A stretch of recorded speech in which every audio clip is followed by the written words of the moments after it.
Tunamshukuru Mungu sana kwa siku hii ya leo, pamoja ni Pasaka, lakini vile vile tuko kwenye kumbukumbu kubwa ya kusherehekea kazi ambayo alifanya mama yetu Dr. Gertrude Rwagatare, ambaye ni mwanzilishi wa Mlima wa Moto, na mambo mengi amefanya katika utumishi wake hapa Tanzania.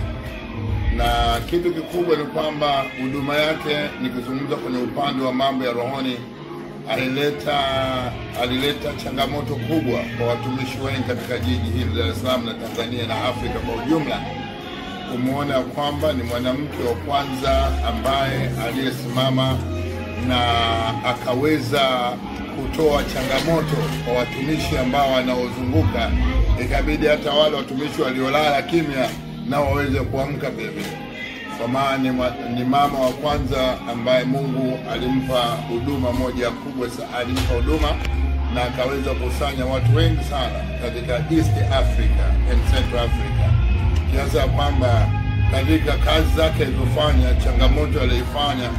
iliwafanya hata na watumishi wengine wengi wakubwa na wengi ambao walikuwa wanapinga,